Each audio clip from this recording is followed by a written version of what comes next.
Key to life.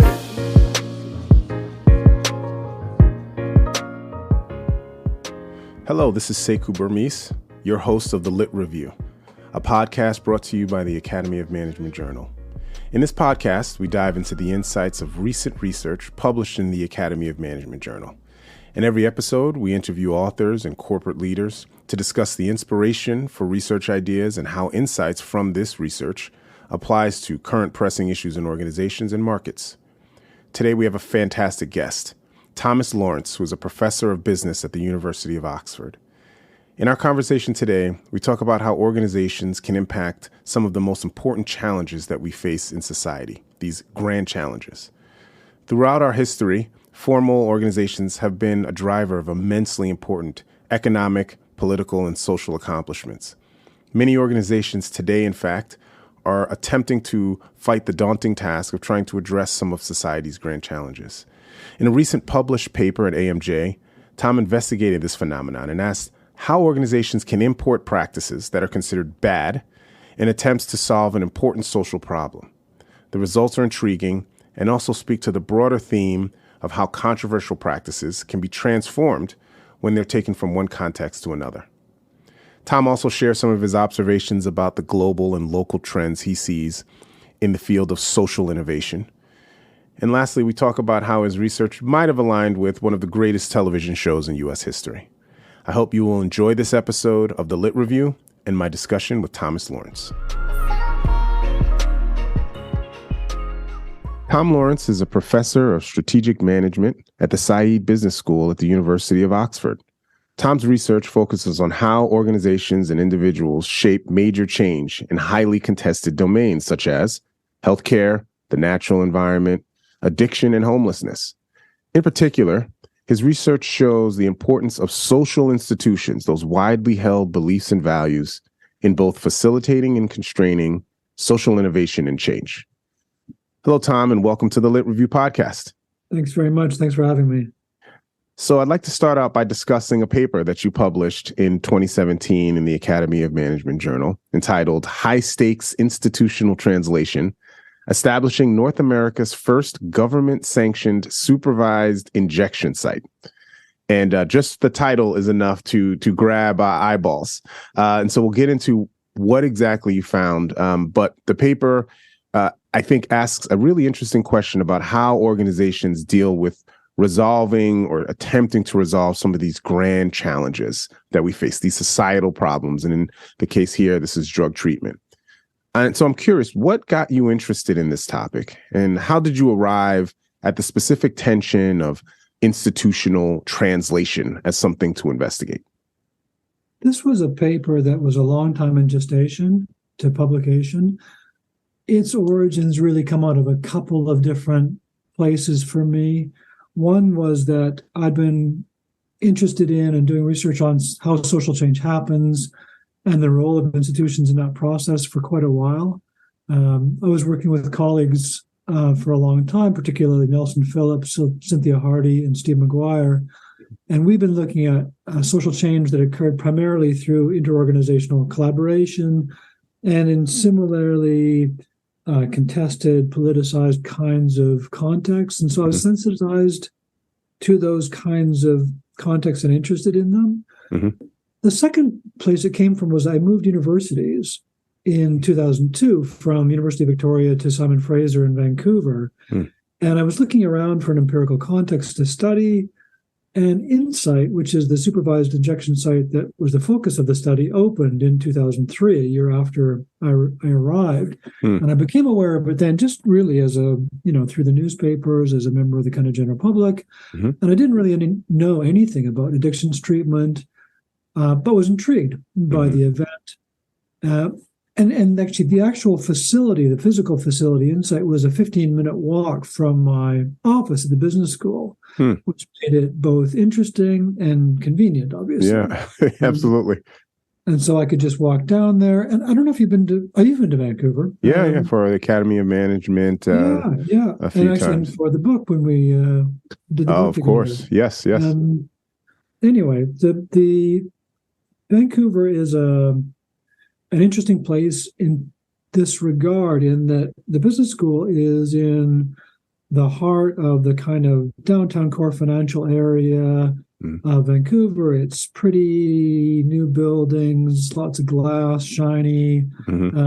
It's, you see pictures of Vancouver that kind of emphasize that aspect of it. But if you walk 10 minutes east from the business school, you walk into a whole different world, which is the downtown east side, which is one of the poorest, least healthy postal codes in Canada. It's a long, storied neighborhood that has a real neighborhood feel to it, but a lot of social problems. And that was really the heart of the story of Inside in the Supervised Injection Site, where the kind of dynamics that were going on in the downtown east side, really just a 10-minute walk from my office. Yeah. And so I grew up in New York City, and so I'm intimately aware of just the weird juxtaposition of wealth and social ills and social problems that can be sometimes a block, 2 blocks away from one another. And it's really a stark contrast. And so you're moving and relocating here, seeing this, hearing about it, I guess, and, being a curious social scientist, you were like, well, maybe there's something here. And so you went in and what did you find in your research? The research was focused on understanding how the supervised injection site came to be opened, in the sense that, on the one hand, it was quite straightforward. It was a health facility that was run by the local regional health authority, and they had the authority to do it.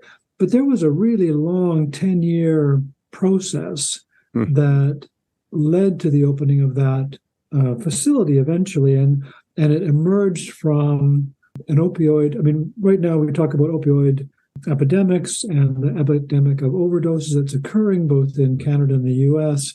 This was a similar, but actually smaller scale epidemic that occurred decades before currently the current problems.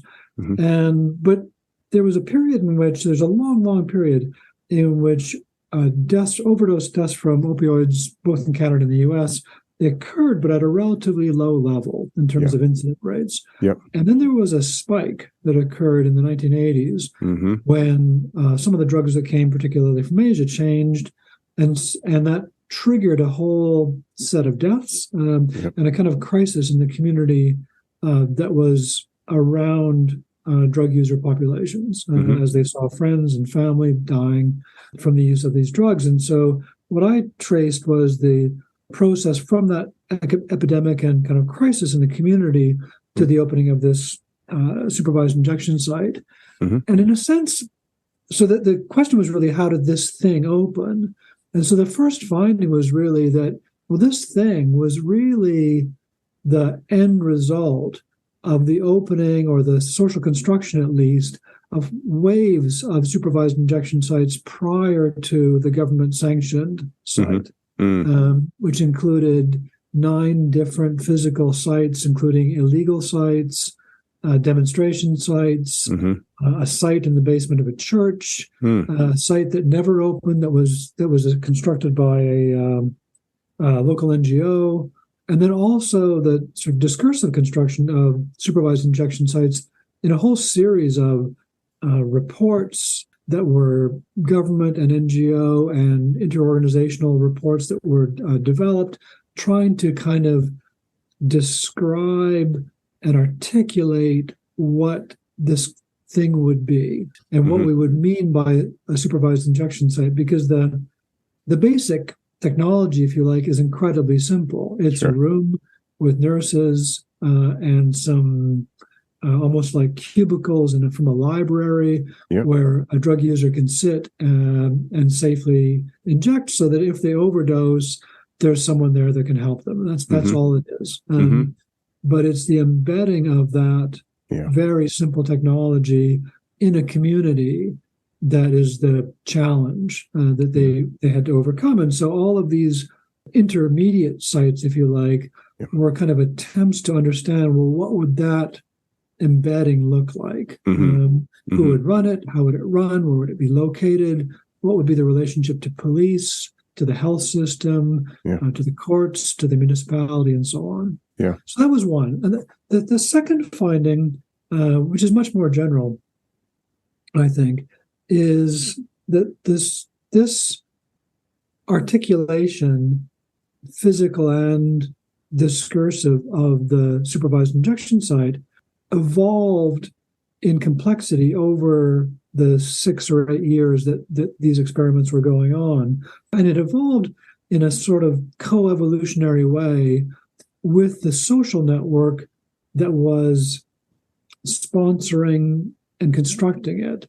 And so initially, we saw very simple sites opened by individuals on an illegal basis or articulated in terms of a very simple set of ideas by individuals.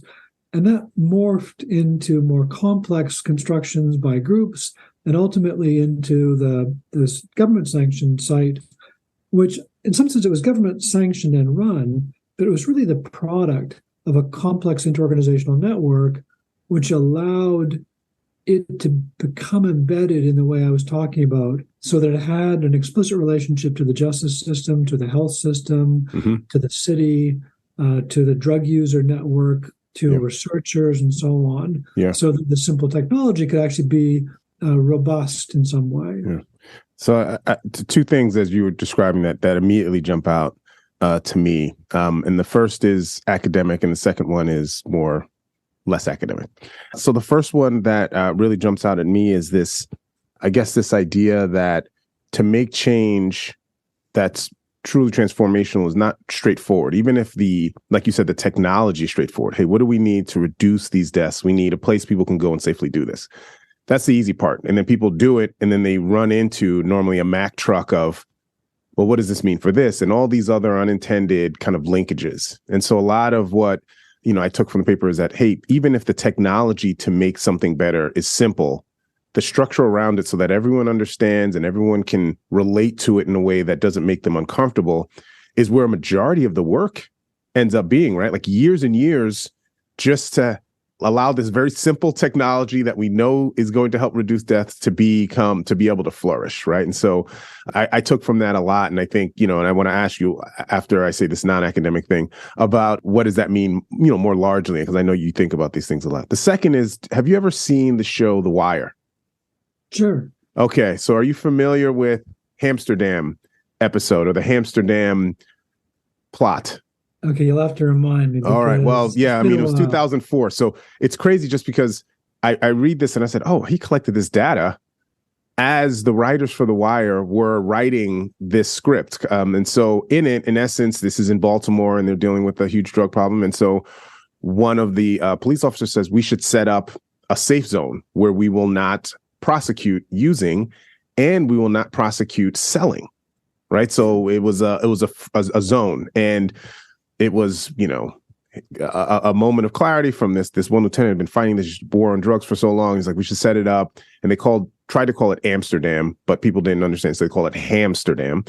And it was simple and the technology was simple. And it was a monumental failure in the show because no one could make sense of, well, if you're the police and we're here to stop and we're letting it happen, then who are we? Then what are we doing? And it was just people's inability to understand what was happening in the show.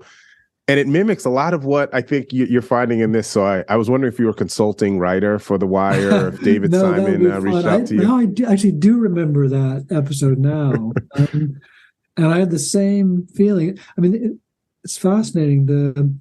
One of the dynamics that occurred in Vancouver was absolutely the connection needing to be negotiated between the idea of a supervised injection site, the people that would run it, and the role that the police would play in facilitating it, because they needed to be on board. And in Canada, like in the US, there are multiple levels of police.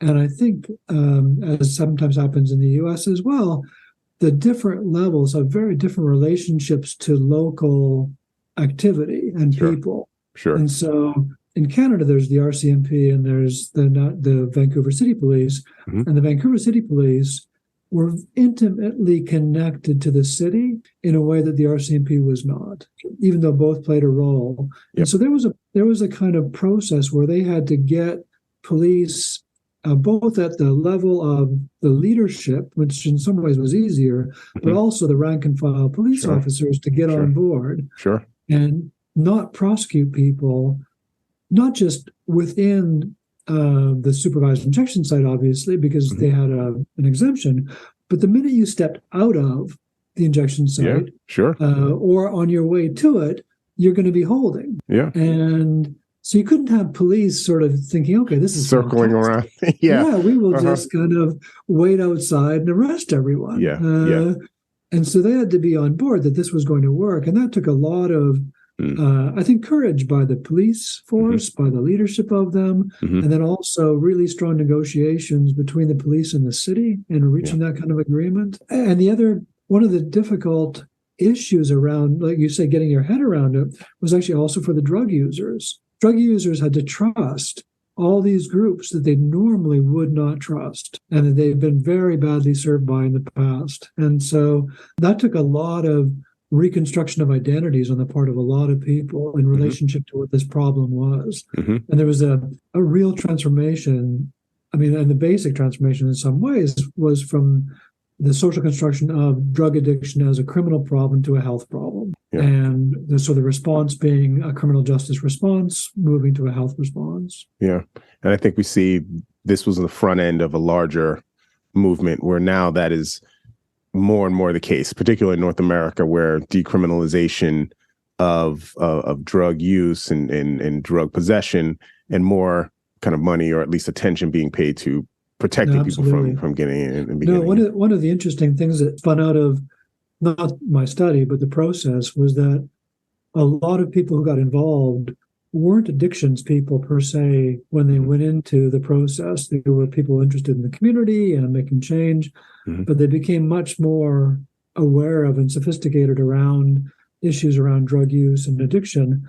And a lot of them moved from worrying about safe consumption sites and treatment to issues of regulation and regulation, and moving to regulated markets and decriminalization, because they could see that the systemic problem was really the regulatory problem, and that a lot of these other problems kind of flowed from that.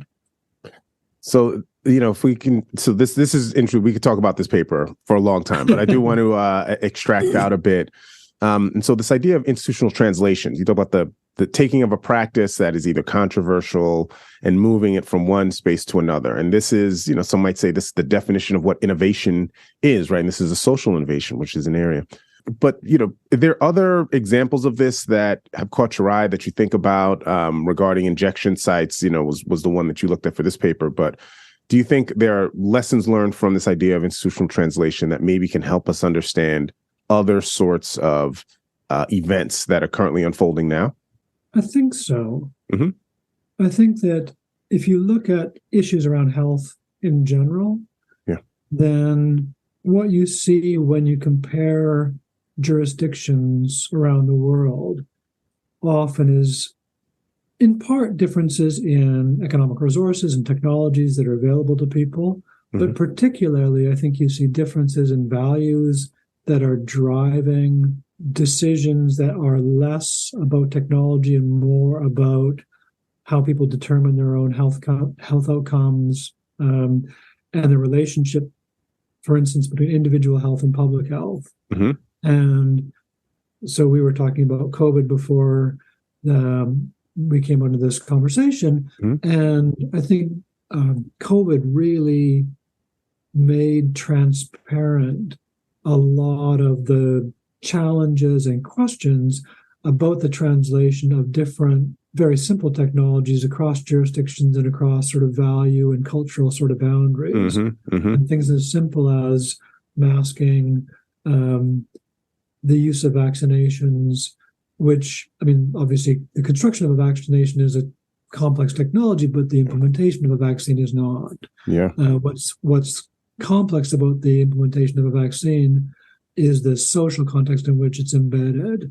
And so when we see in the UK, for instance, where we look at the incidences of vaccination that are the lowest, they're not surprisingly among populations with the lowest trust of government institutions in general. Sure. And that trust is that low level of trust has been earned by the government over a very long time. Yeah. And so it can't magically go away. Yeah. And the reactions to people who are vaccine hesitant in this country is a very individualizing one, as if those people are stupid or ill-informed or uneducated. Yeah. But in fact, what they have is a very different relationship to the social structures that, are offering vaccines. And so I think, very similarly, that when we think about the movement of innovations, whether it's masking innovations or vaccines or injection sites, we have to be very attendant to the histories and cultures of the people that are involved and make sure that what we're not doing is trying to kind of diagnose frictions in a way that's really kind of a fundamental attribution error and kind of looking at individuals and try and take into account these cultural, social, political, structural contexts as well. The paper I did was a little bit about that in terms of it was the evolution of that context. Sure. But even then, even in the most progressive North American cities, there's still a lot of struggle over the appropriate framing and understanding of drug use. Marijuana and cannabis use is one issue. Yeah. But then there are a lot of drugs and a lot of harm is being done by drug use that's unregulated, and it's unregulated significantly because the history of drug use is associated with issues of race and class that have to be incorporated in any kind of response to it. Yeah. I realize this is well outside of a kind of an organizational lens. I think that there are a lot of organizations and a lot of entrepreneurs now that are motivated to be a part of how do you engender better trust between institutions and end users, and how do you make some movement on some of these topics? How do you go about convincing people to change the way that they approach certain problems? And I mean, for a lot of folks, I'm in a business school, you're in a business school, I have a lot of students that are like, hey, the answers are here in business. We know marketing, we know persuasion, we know strategy, we know all these things. Can we apply them to some of these social problems in a way? And so in that way, I think the idea of social innovation, which is just really taken off in the field. I don't know about how things are at Oxford, but here at UNC, it's one of the most popular kind of topics. And I think it's for that reason. I think it's exactly for that reason. No, I think that's exactly right. And I think one of the things that's really been useful that I've seen change over the last decade or so in talking about social entrepreneurship and social innovation is a recognition on the part of the people interested in those doing startups or small enterprises, the need to integrate them into systems and the need for thinking about social innovation from a systemic change perspective rather than just introducing a technology. I mean, the history of things like international development, but also health innovation are littered with good ideas that have failed because they are not integrated into systemic level kinds of understandings of the frictions and the need for change at that level. Yeah, I love this. It's a simple technology, but the putting it into a social context is really complicated. Yeah, absolutely. Yeah, exactly. So to pivot a bit about your research, because I've known you and your work for quite some time, and I've always been a fan. And one of the things that has always struck me is you have some amazing field sites. You do your research in some pretty interesting places.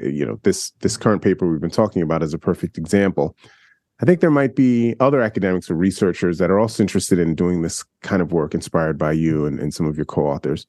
Do you have any advice on folks that are trying to blend research or things that they're trying to do with addressing kind of grand challenges in places that maybe aren't commonly looked? These are not S&P 500 kind of contexts that you tend to gravitate towards. So any advice on navigating that? Well, I'll start with the good news on that front, which is one of the reasons in some ways that my colleagues and I moved into these spaces in the first place. In part was our interest in social change, our interest in progressive kinds of movements, but also, practically speaking, as an academic, access to these kinds of organizations and these kinds of issues is often much easier than access to large corporations or large professional service firms or large government agencies, where you need to get organization level permissions to go in and do interviewing. I've never had to do that. When I you just show up with clipboard. I just show up. I'm Tom. When I want How are you to doing? interview people about in the downtown east side, I walk into the downtown east side.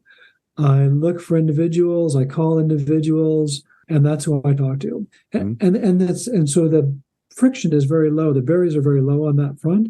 But also, the people that we've studied, whether it was in HIV or in housing or in addictions, they mostly want to tell their story.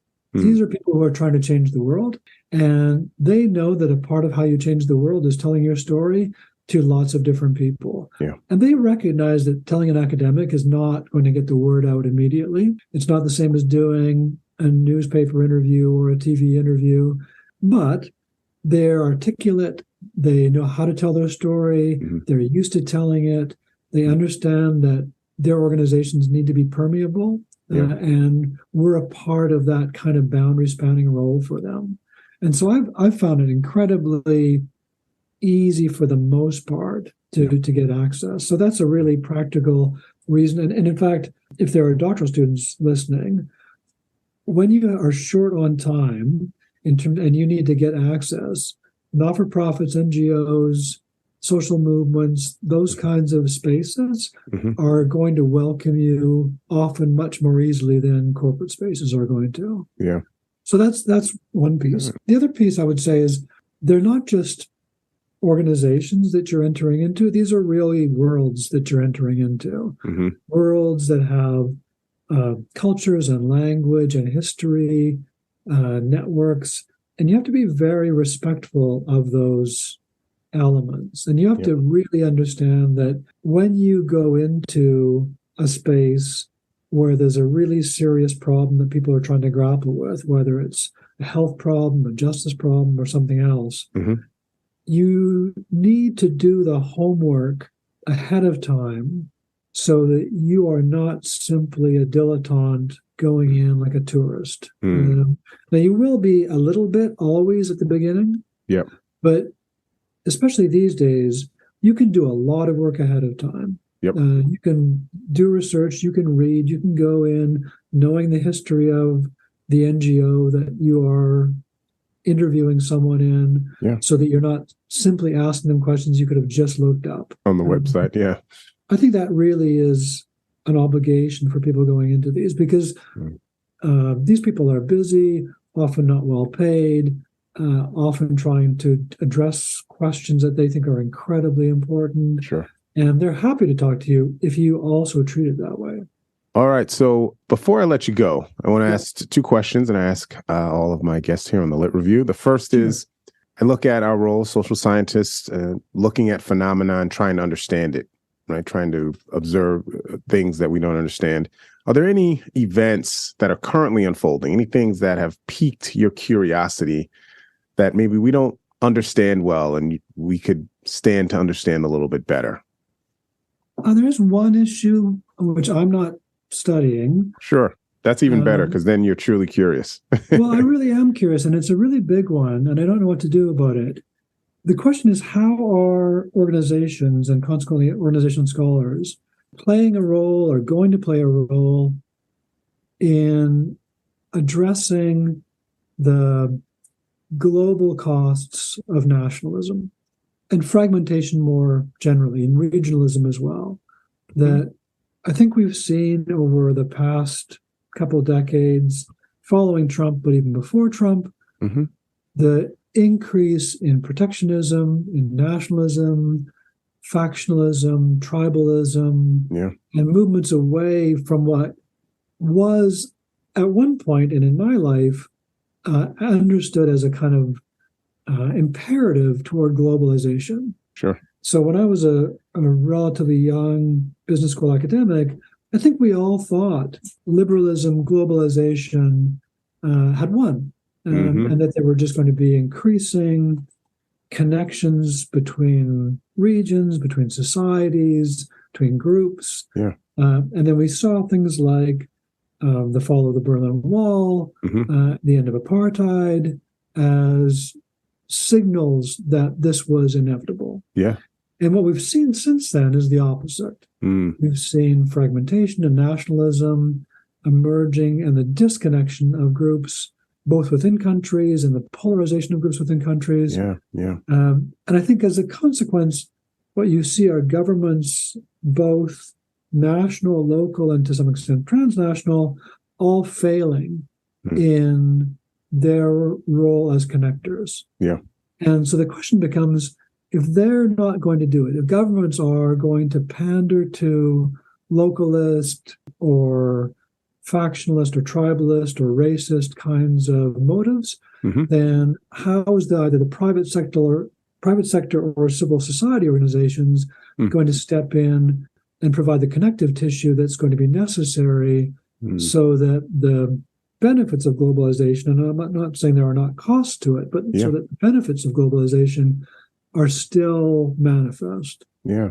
And I don't have an answer to that. I don't even know how to study it. But it seems like a major, major issue that has many, many threads to it that absolutely. would potentially provide the seed for a lot of research from an organizational perspective. Yeah, no, absolutely. I mean, you talk to truly global companies, and you feel like, when they're within the company, you recognize that because they have to be interdependent with one another across country boundaries, there's just a level of civility, of unity that's there, right? And so there's, and I'm not proposing this as a hypothesis, but there's some sense that these global corporations are in some ways trying to keep and hold that together in their own certain ways, right? For better or for worse. But I think at the local level, civil level, there's a ton of opportunity there, and I think there are people who are trying and experimenting, and it'd be good to know how they're doing and what's successful, what has been successful, and the like. All right, that's great. I knew teeing you up for that question, I was going to get something good. All right, all right, and then the last one. This is a fun one. What is something that you are reading right now for fun? So no academic stuff, no boring stuff. What's the stuff you're reading that's just tickling your fancy? I'm a steady, slow novel reader, and typically nothing to do with our academic worlds. And so I was thinking about that question I knew you were going to ask. And so the book I would point to is a book called Bewilderment by Richard Powers. And my pitch for it is in some sense the counter to the question I just asked about globalization and localization, because Bewilderment is a beautifully written, small story of a father and a son and their evolution together. And I won't say anything more than that, but it's really this kind of very intimate, small, beautifully crafted story. So it's, again, Bewilderment by Richard Powers. That's Bewilderment. All right. That sounds intriguing. I think you've set it up very nicely. The publisher would be pleased with how you described it. Well, Tom, thank you so much. On a personal note, you mentioned the conference back in 2007? Yeah, sounds right. That you did putting that book chapter together. That was probably one of the first times I, as a PhD student, got to sit in a room and talk to what at that time, my view were just, the tops of the field in institutional theory. And I learned so much. I talk about that all the time with my doctoral students because I learned so much just sitting around listening to Royston, and Art Stinchcomb was there, and Paul Hurt, all these people talk about problems and see how driven they were to still answer questions, despite the fact that they were very senior and prominent people. And so I think you have demonstrated that in your own work, that you remain very committed, despite your status atop our field, to answer these really important questions. And so thank you for the time today, and enjoy the rest of your day. Thank you very much. And I felt the same way. When I got your email, Seiko, I just thought, oh, that was so fun talking to you way back then, that I'm sure this will be fun as well. So thanks for doing this. This is a great initiative. All right. That's it for the Lit Review. I appreciate Tom for his time, and I appreciate you all for listening. If If you like this episode, please subscribe to the Lit Review podcast. You can find us by searching The Lit Review, an AMJ podcast, on iTunes, Spotify, and other platforms, as well as on the AMJ homepage. You can also follow us on Twitter, where we have a weekly Twitter Spaces show called AMJ Radio Live, hosted by AOM Connect. I will be joining the show once a month to provide a behind-the-scenes look at the podcast and also answer any listener questions. Thanks to the Academy of Management for their support of this podcast. Special thanks, of course, to my producer, Holly Fearing, for all of her work behind the scenes. Our theme music is produced by Key to Life. This is Sekou Burmese. See you next time. Take care and be good.